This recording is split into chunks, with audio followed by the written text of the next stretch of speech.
नमस्कार दोस्तों, स्वागत है आप सभी का आपके अपने YouTube channel online study with DK में। और यहाँ पर आज हम देखेंगे हमारे मध्य प्रदेश प्राथमिक शिक्षक चयन परीक्षा अगस्त 2025 के लिए विज्ञान विषय से एक महत्वपूर्ण टॉपिक आपके लिए लेकर हाजिर हैं, जो कि होगा जैव अणु पर। जी हाँ दोस्तों, यहाँ पर आज के जो हमारे क्वेश्चन रहेंगे वो हमारे जैव अणु बायोमोलिक्यूल्स, जिसमें हमारे carbohydrates, protein, lipids, nucleic acids, enzyme, इन सभी पर आधारित जो है 100 क्वेश्चन आज के इस वीडियो में हम कवर करने वाले हैं।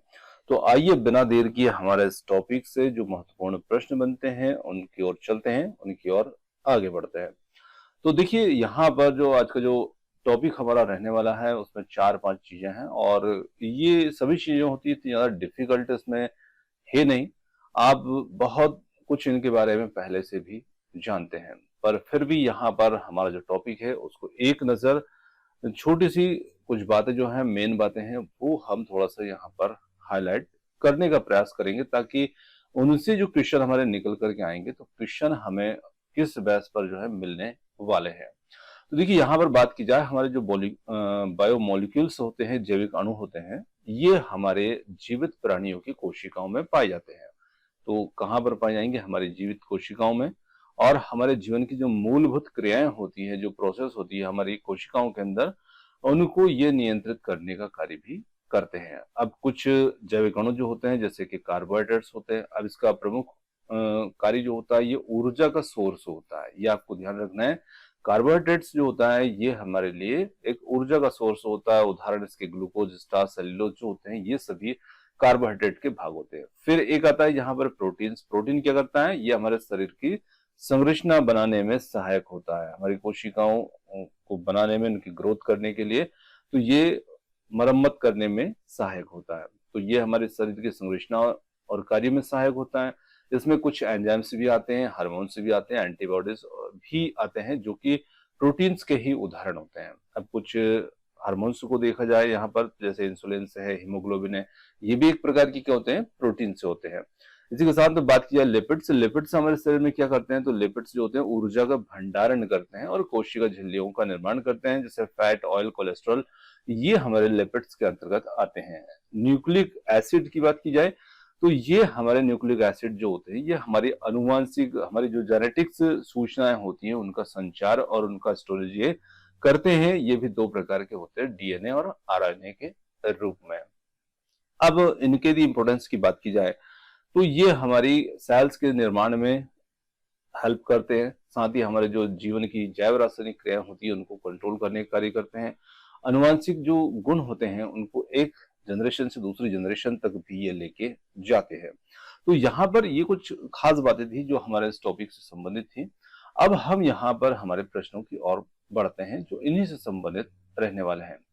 देखिए, सबसे पहला यहाँ पर आता है, कोशिका में पाए जाने वाले सबसे अधिक अणु जो होता है वो कौन सा होता है? तो देखिए, हमारी जो सेल होती है उसमें सबसे ज्यादा मात्रा में जो मॉलिक्यूल्स होते हैं वो किसके होते हैं? तो वो होते हैं जल के। क्योंकि कोशिका एक सेल से होती है, उसका लगभग जो 70% पार्ट होता है वो जल का ही बना होता है। और हमारे शरीर का भी पार्ट जो है वो लगभग जल का ही बना होता है। हमारे शरीर के सबसे सरल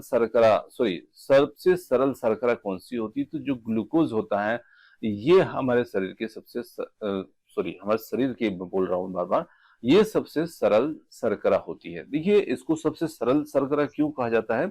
क्योंकि जो ग्लूकोज होता है, जैसे कि ये C6H12O6 के रूप में यहाँ पर ग्लूकोज का एक अणु है।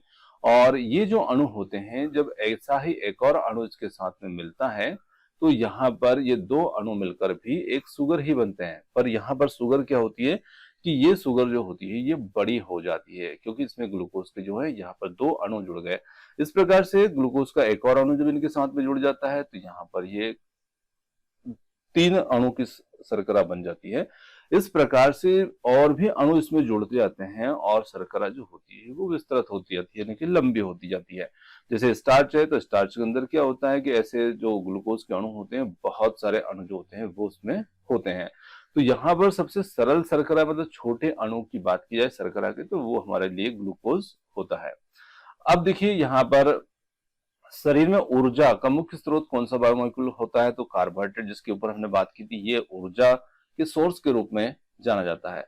इंसुलिन किस प्रकार का बायोमोलिक्यूल है, तो इंसुलिन के ऊपर हमने बात की थी, ये एक प्रकार का प्रोटीन होता है और यहाँ पर हार्मोन्स होता है पर प्रोटीन होता है, तो यहाँ पर ये प्रोटीन के अंतर्गत आएगा। अब देखिए प्रोटीन जो होते हैं ये किसके पॉलीमर होते हैं, तो पॉलीमर क्या होते हैं, पॉलीमर वही होते हैं जैसे कि जिसमें बहुत सारे जो अणु होते हैं वो इस प्रकार से कनेक्ट होते होते एक लंबी चेन बना लेते हैं, उसे हम पॉलीमर कहते हैं। तो जैसे यहाँ पर एमिनो अम्ल का, तो जैसे कि ये एक एमिनो अम्ल है, दूसरा एमिनो अम्ल है, तीसरा एमिनो अम्ल है, चौथा है, इस प्रकार से ये जुड़ जाते हैं। तो प्रोटीन जो होते हैं एक लंबी एमिनो अम्ल के पॉलीमर के रूप में होते हैं। तो एमिनो अम्ल जो होते हैं, जैसे दीवार होती है, दीवार ईंट की होती है, तो ईंट का एक टुकड़ा है, ईंट दूसरी टुकड़े के रूप में तीसरे टुकड़े जुड़कर क्या बनती है, दीवार बनती है। तो दीवार एक प्रकार से प्रोटीन है और ईंट क्या है, एमिनो अम्ल है। तो ये आप यहाँ पर एक एग्जांपल ले सकते हैं। न्यूक्लिक अम्लों का एकक, जो न्यूक्लिक अम्ल होते हैं उनके एकक यानी कि एकलक क्या होते हैं, तो न्यूक्लियोटाइड्स इन्हें कहते हैं। किस प्रकार का लिपिड्स कोशिका झिल्ली बनाता है, तो यहाँ पर फास्फोलिपिड जो होती है ये कोशिका झिल्ली बनाता है। लिपिड्स क्या करते हैं, ये हमारी सेल की झिल्ली बनाने का कार्य करते हैं। सबसे भारी जो जैव अणु होता है, बायोमोलिक्यूल्स होता है, वो कौन सा होता है, तो प्रोटीन, क्योंकि ये एक जटिल जो पॉलीमर के रूप में होता है जो एमिनो अम्ल की होती है, तो इसे सबसे भारी बायोमोलिक्यूल कहा जाता है। आरएनए में कौन सा सुगर पाया जाता है, तो आरएनए के अंदर यहाँ पर राइबोस सुगर जो होता है ये पाया जाता है। डीएनए के अंदर कौन सा बेस नहीं होता है, तो इसमें यूरेशिल जो होता है वो इसमें नहीं होता है। वहीं पर डीएनए की दोहरी कुंडली संरचना जो थी किसने प्रस्तावित की थी, तो वाटसन क्रिक का नाम आप पहले से भी जानते हैं। वाटसन क्रिक ने डीएनए की जो डबल हेलिक्स स्ट्रक्चर है वो दिया था। एंजाइम्स किस प्रकार के बायोमोलिक्यूल्स होते हैं, तो ये सभी प्रोटीन्स के अंदर ही आते हैं, जिसमें हार्मोन्स भी आएंगे, एंजाइम्स भी आएंगे।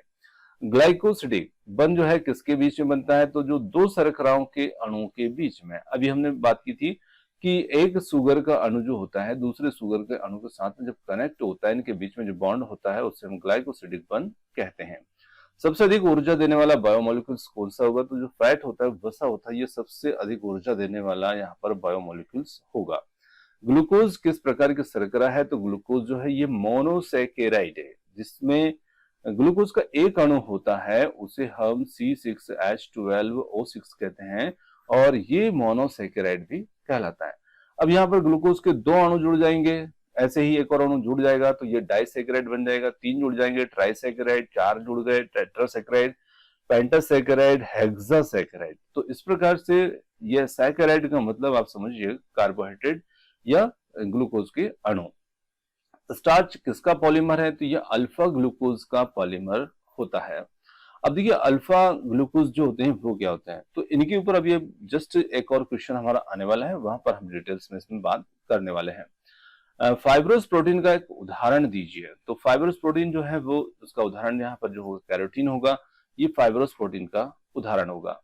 न्यूक्लियोटाइड में कौन से घटक होते हैं, तो न्यूक्लियोटाइड्स के अंदर नाइट्रोजन बेस होता है, सुगर होता है, फास्फेट होता है। ये न्यूक्लियोटाइड जो हमारे जो डीएनए का स्ट्रक्चर होता है उसके अंदर ये चीजें इसमें होती है, इन्हें हम न्यूक्लियोटाइड्स कहते हैं और इनके अंदर नाइट्रोजन क्षार, सुगर, फास्फेट आदि होते हैं। एटीपी जो है ये किसका उदाहरण है, तो एटीपी जो है ये एडेनोसिन ट्राइफॉस्फेट न्यूक्लियोटाइड का उदाहरण है। अब यहाँ पर बात आती है सेल्यूलोज जो है ये किसका पॉलीमर है, तो ये है बीटा ग्लूकोज का। अभी देखिए इसके पहले जो क्वेश्चन आया था उसमें अल्फा ग्लूकोज आया था, यहाँ पर बीटा ग्लूकोज आया। अब मैंने वहां पर क्वेश्चन आपके लिए क्यों बोला था कि अगले क्वेश्चन पर हम इसके ऊपर बात करेंगे, क्योंकि मैं चाहता हूं कि दोनों चीजें आप अल्फा और बीटा को एक साथ समझ पाए, इसलिए मैंने वहां पर उसे अवॉइड किया था और यहाँ पर इसको हम शामिल कर रहे हैं। अब देखिए बीटा ग्लूकोज या अल्फा ग्लूकोज जो होते हैं वो क्या होते हैं, तो बीटा ग्लूकोज की यदि पहचान की बात करें तो जो हमारा ग्लूकोज होता है वो एक 6 सदस्यीय रिंग बनाता है, यानी कि एक जो रिंग होती है वो इस टाइप से बनती है और इस रिंग के अंदर यहाँ पर कार्बन होते हैं, कार्बन के साथ में इसमें हाइड्रोजन भी होते हैं और ऑक्सीजन भी होते हैं। तो यहाँ पर ये जो होते हैं कार्बन के साथ में OH भी लगा होता है और H भी लगा होता है, क्योंकि एक C6H12O6 होता है जिसमें कार्बन 6 है, ऑक्सीजन 6 है, हाइड्रोजन 12 है। तो यहाँ पर HOH के रूप में हाइड्रोजन हम इन पर लगाएंगे, किसी में हमने यहाँ पर OH लगा दिया, किसी में यहाँ पर H लगा दिया, तो इस प्रकार से जो कार्बन होता है, इस कार्बन के ऊपर OH और H समूह जो होते हैं वो जुड़ते हैं।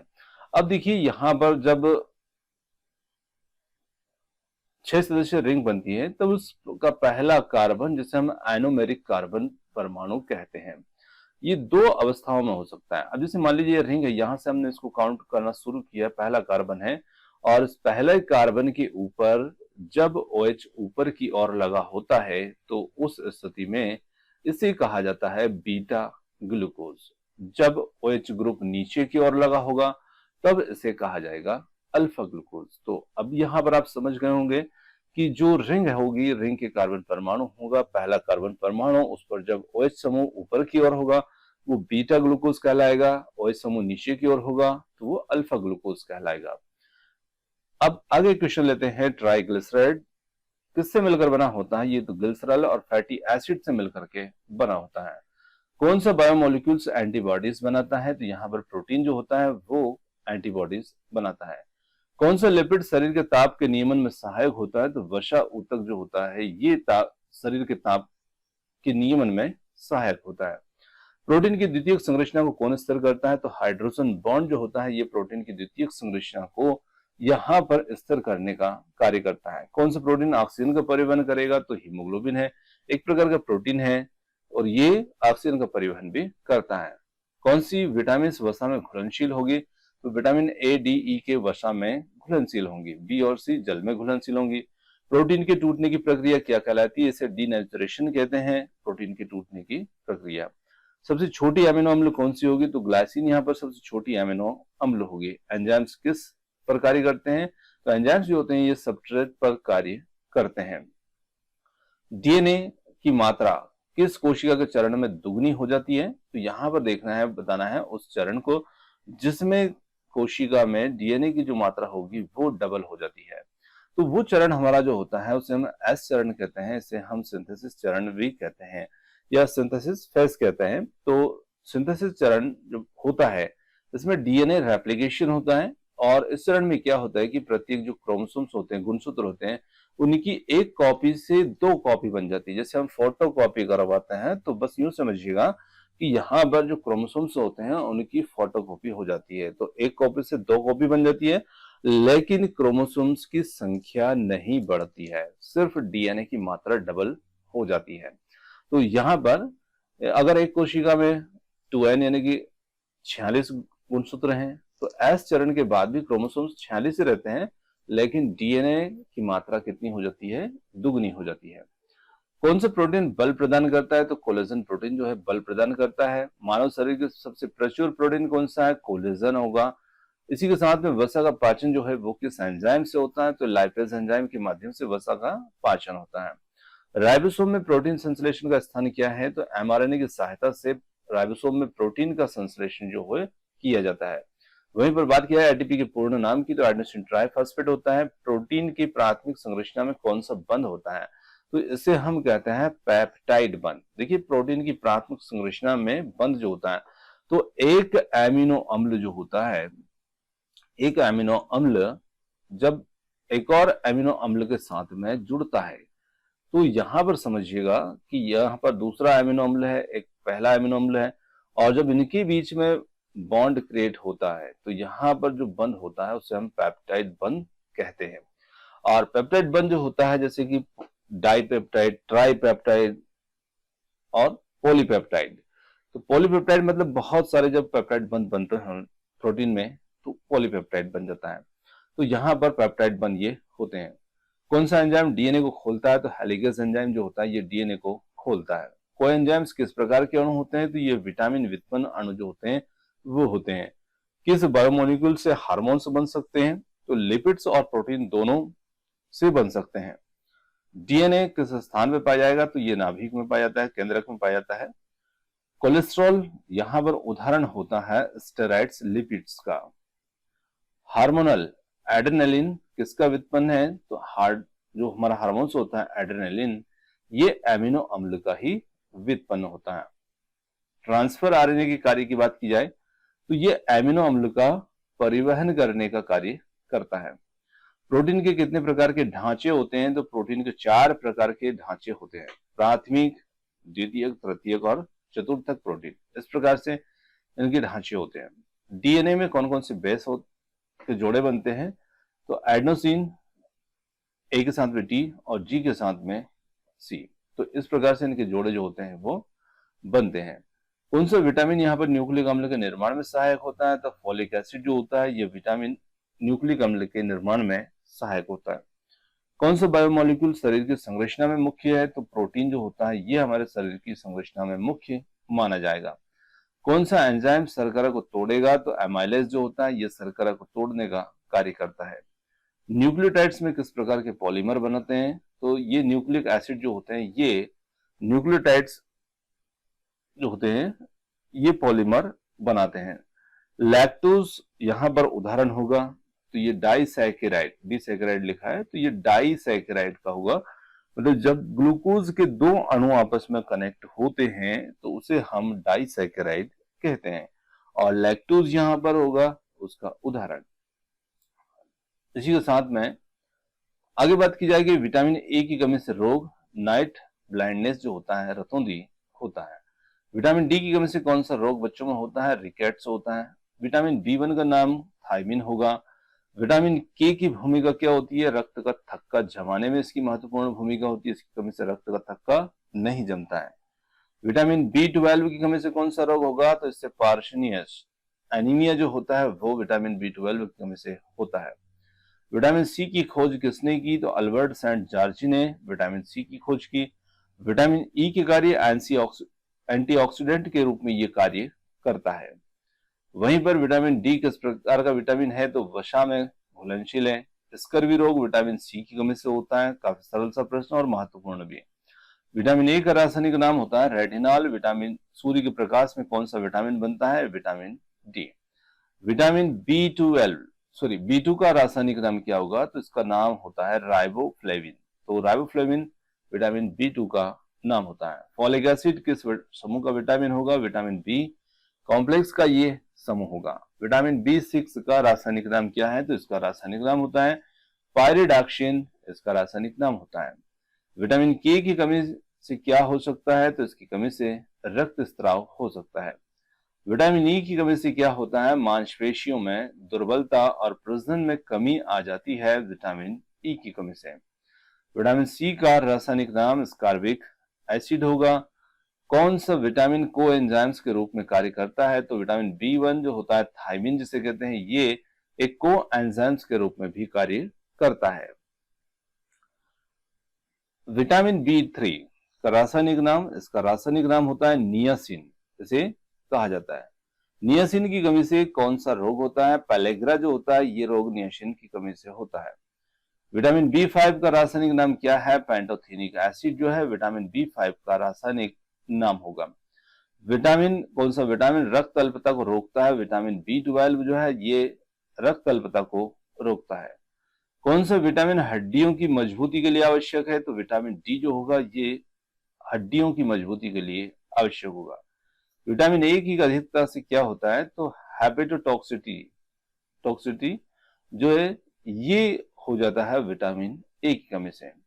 विटामिन बी7 का नाम बायोटीन जो होता है ये विटामिन बी7 का सामान्य नाम है। कौन सा विटामिन कोलेजन के निर्माण में सहायक होता है? विटामिन सी जो होता है ये कोलेजन के निर्माण में सहायक होता है। विटामिन सी मुख्य रूप से हमारे खट्टे फल जैसे नींबू, संतरा आदि में मौजूद होता है। वहीं पर कौन सा विटामिन भ्रूण के विकास में सबसे महत्वपूर्ण होता है? Folic acid. फॉलिक एसिड जो होता है ये भ्रूण के विकास में सबसे ज्यादा महत्वपूर्ण होता है। कौन से विटामिन वसा में घुलनशील हैं? एडीई के। कौन से विटामिन पानी में घुलनशील हैं? बी और सी। एंजाइम्स किस प्रकार के बायोमोलिक्यूल्स होते हैं? तो ये प्रोटीन्स के बने होते हैं। एंजाइम्स की क्रियाशीलता को मापने की इकाई क्या है? तो इसकी अंतरराष्ट्रीय इकाई आयु के नाम से जानी जाती है, और आयु का मतलब है एंजाइम्स की वो मात्रा जो 1 मिनट में 1 माइक्रोमोल्स सबस्ट्रेट को उत्पाद में परिवर्तित कर सके, उसे हम आयु कहते हैं। किस एंजाइम्स के द्वारा स्टार्च को माल्टोज में तोड़ा जाता है? तो एमाइलेज एंजाइम की सहायता से इसे तोड़ा जाता है। वहीं पर लैक्टोज और ग्लूकोज को ग्लैक्टोज में तोड़ने वाला एंजाइम्स कौन सा होगा, तो वो होगा हमारा लैक्टोज एंजाइम। पेप्सिन किस माध्यम में कार्य करता है, तो वो कार्य करता है अम्लीय माध्यम में। ट्रिप्सिन किस अंग से स्रावित होता है, तो ये होता है अग्नाशय से। एंजाइम्स की क्रियाशीलता किस कारक से सबसे अधिक प्रभावित होती है, तो तापमान और पीएच से ये सबसे ज्यादा प्रभावित होती है। डीएनए की दोहरी कुंडली को खोलने वाला एंजाइम्स कौन सा होता है, तो वो होता है हेलिकेज एंजाइम। वसा के पाचन में सहायक एंजाइम्स कौन सा होता है, वो होता है यहाँ पर लाइपेज। एंजाइम्स और सबस्ट्रेट के बीच किस प्रकार का तंत्र होता है, तो एंजाइम्स और सबस्ट्रेट के बीच में लॉक एंड की मॉडल होता है। जैसे हमारा ताला होता है और चाबी होती है, जिस प्रकार से एक चाबी उस ताले को खोलती है, उसी प्रकार से एंजाइम्स और सबस्ट्रेट के बीच का मॉडल होता है। किस एंजाइम्स को आरएनए पॉलीमरेज के नाम से जाना जाता है, तो इसे हम ट्रांसक्रिप्टेज एंजाइम्स के नाम से जाने जाते हैं। सबसे पहले खोजा गया एंजाइम्स कौन सा होगा, यहाँ पर डायस्टेज जो था ये सबसे पहले खोजा गया एंजाइम्स था। एंजाइम्स की सहायता से प्रतिक्रिया की गति कैसी प्रभावित होती है, तो ये अभिक्रिया को तेज करता है, यानी कि प्रतिक्रिया को तेज कर सकता है। किस एंजाइम के द्वारा एटीपी ऊर्जा प्रदान होता है, तो एटीपेज एंजाइम के माध्यम से यहाँ पर ऊर्जा प्रदान होती है। अब देखिए एटीपेज क्या होता है, तो एटीपी जो होता है उसको हम ऊर्जा की मुद्रा यानी कि एनर्जी करेंसी कहते हैं। और जब ये हमारी कोशिका को ऊर्जा की आवश्यकता होती है, तो जो एटीपी होता है वो टूटता है, इसका विघटन होता है और इससे ऊर्जा मुक्त होती है। अब ये कार्य जो होता है ये एटीपेज एंजाइम के माध्यम से किया जाता है। किस एंजाइम की कमी से फेनिलकीटोनुरिया रोग होता है, तो ये फेनाइलिन एलानिन हाइड्रोक्सिलेज एंजाइम से होता है, उसकी द्वारा यहाँ पर ये रोग होता है। कोशिकीय शोषण में प्रमुख एंजाइम्स कौन सा होता है, साइटोक्रोम ऑक्सीडेज जो होता है ये कोशिकीय शोषण का प्रमुख एंजाइम्स होता है। पेप्सिन किसको तोड़ता है, तो पेप्सिन यहाँ पर तोड़ता है प्रोटीन को। ट्रांसक्रिप्शन प्रक्रिया में भाग लेने वाला एंजाइम्स कौन सा होगा, तो आरएनए पॉलीमरेज जो होता है ये ट्रांसक्रिप्शन प्रक्रिया में भाग लेने वाला एंजाइम्स होगा। कौन सा एंजाइम किण्वन में कार्य करता है, तो यहाँ पर जाइमेज जो होगा ये किण्वन में कार्य करता है। एंजाइम्स की संरचना में गैर प्रोटीन भाग क्या कहलाता है, इसे हम कोफैक्टर कहते हैं। दोस्तों यहाँ पर इस टॉपिक से जो क्वेश्चन लिए थे वो समाप्त होते हैं, और क्वेश्चन आपको कैसे लगे कमेंट्स करके जरूर बताइएगा। यदि वीडियो पसंद आया हो तो वीडियो को लाइक शेयर, चैनल को सब्सक्राइब करना मत भूलिएगा। आपने समय दिया उसके लिए बहुत बहुत धन्यवाद। Thanks for watching. मिलते हैं जल्दी ही एक और नए किसी वीडियो के साथ। धन्यवाद।